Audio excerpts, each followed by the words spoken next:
Welcome to Limeworks TV. Today we've got the 996 and 997 GT2. We're going to deep dive into both of these cars, find out what makes them special, and even jump behind the wheel for a test drive in the wet. What could possibly go wrong?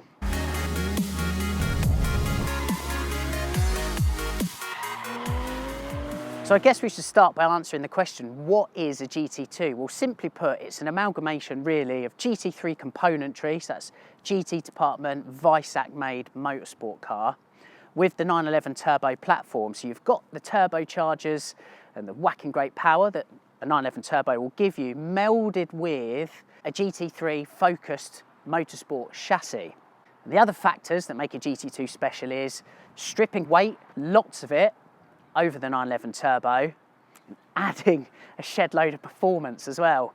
Both of these cars are high power, forced induction, rear drive only and manual. So we're going to show you around the car. Big thanks to Ali behind the camera for guiding us along. I apologise in advance if it's quite windy up here. We're actually on the roof, 2 stories up at Porsche Centre Bournemouth.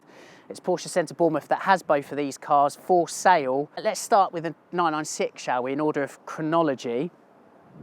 So as I said, the 996 GT2 took the 996 turbo, upped power by 10% from 420 to 462 horsepower, torque increased as well, and the 996 GT2 saved 100 kilos over the turbo. It did that chiefly by removing drive to the front wheels. It also binned off things like the spare wheel from the front, PSM has gone, electric adjustment on the seats has gone in the front, the rear seats have been binned off entirely. It's a comprehensive weight saving package. For the first time we've got PCCBs, Porsche carbon ceramic brakes. This is a first within the history of the 911, they're almost ubiquitous these days. Chassis, as I said, is more focused, it's stiffer, the GT2 sitting lower than both the turbo and Carrera models of the time. The body though is turbo, so it's the wide body.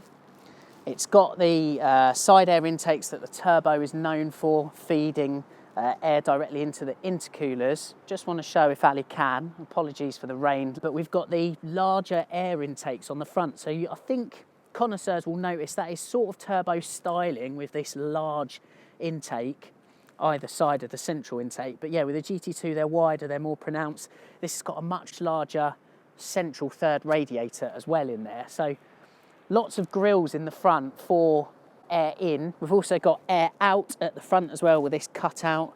We can come to the back, so as I said, it's the turbo wide body.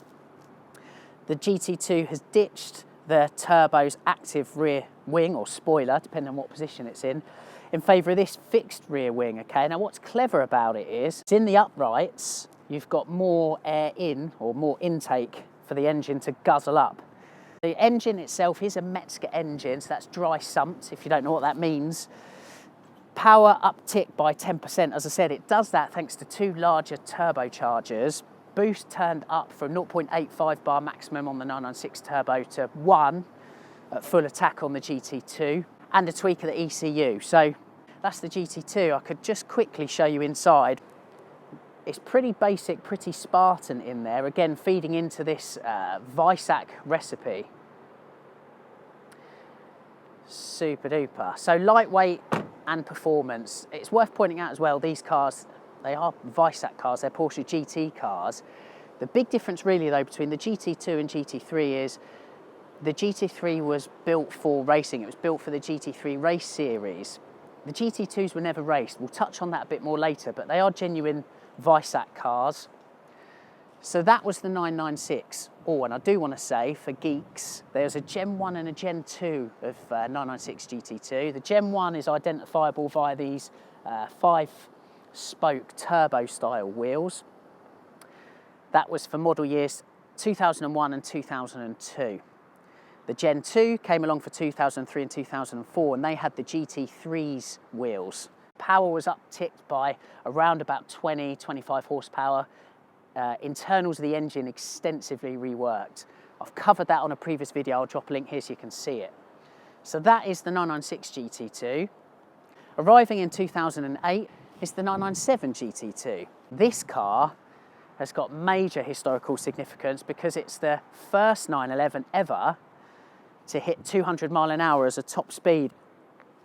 Similar recipe, so we've got obviously the front air outlet for downforce like the 996, same as the front bumper as well. You've got a big deep front lip like on the 6, big wide inlets, ceramics, again turbo bodied, hence you've got the air inlets here.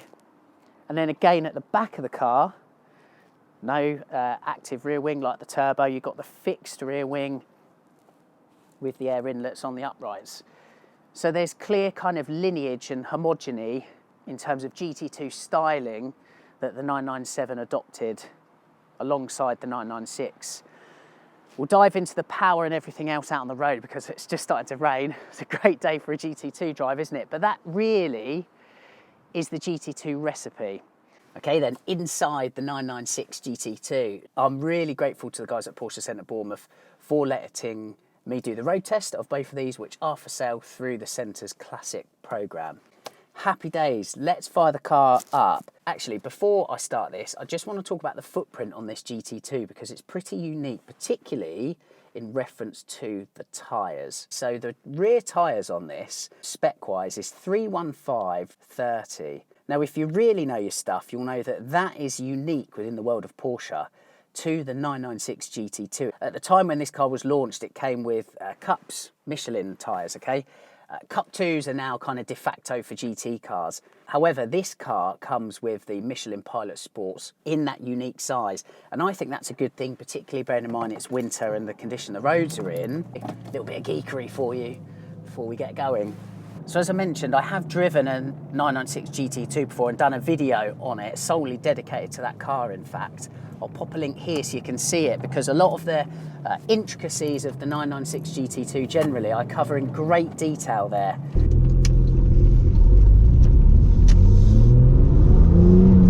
While we're trickling through town, I think it's worth just talking about the GT2 story generally, because I'm kind of sad it's not really part of the 911 story or lineup anymore. It's a real quirky and quite fascinating corner of the 911 world. They're not for everybody, these cars. They are hardcore, but also they're rare. I mean, in 996 form, as here, 1,287 made for worldwide markets.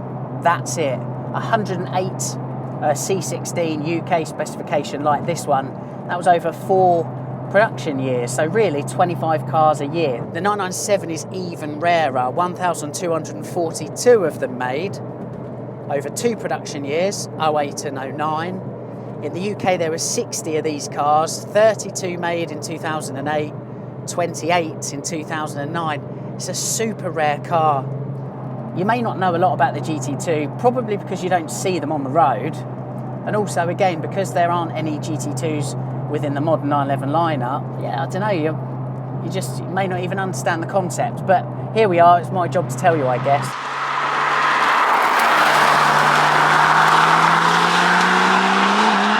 It's ridiculous how quick this thing is. Oh dear. The pickup is awesome. Bear in mind it's a turbocharged car. There is a little bit of lag. That's what happens with turbocharged cars. But whoa, you do get the almighty whack in the back.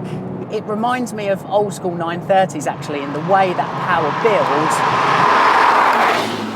with the weight of the steering, the way it loads up, and the way some power is required to kick the clutch down and shift. Feeds into the style of the GT2 generally. It's a car that you definitely have to grab by the scruff of the neck. The other thing is with these cars, right, so we talk about the level of bravery, I think, to drive these cars fast. When you put the foot down in the GT2, and this is where there's just so much torque thrown into the mix. I think it's 630 newton meters of torque. The car does shift around and play around underneath you. It can be unnerving if you're just used to a 911 turbo experience. Oh yes, nice stop on the ceramics. I am absolutely loving this. This car drives really nicely actually, but what I like about this particular car is where it's got those 4Ss fitted. It just means, particularly in conditions like today, we're in the middle of winter, ambient temperature is low, It is so fun to play with.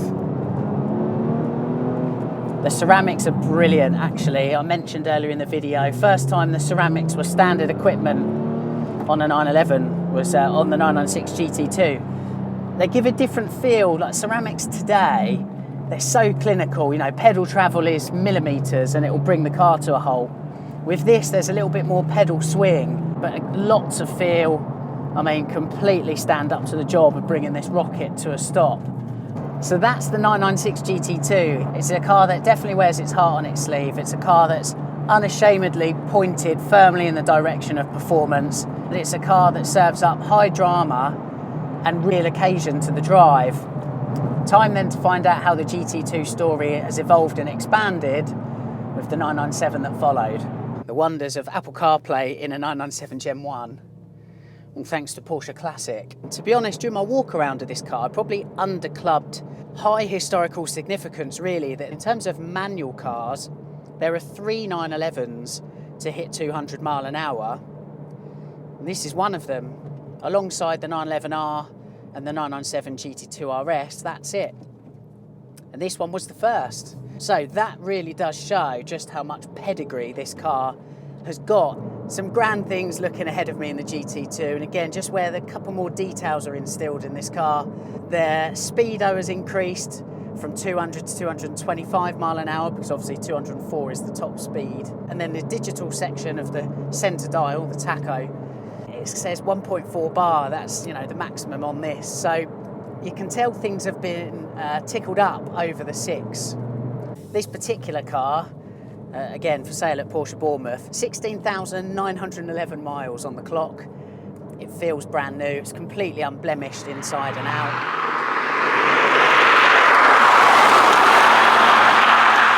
The first 911 to hit the magic 2-ton mark, the GT2 was also significant in terms of engineering evolution because it utilised VTG, variable turbine geometry.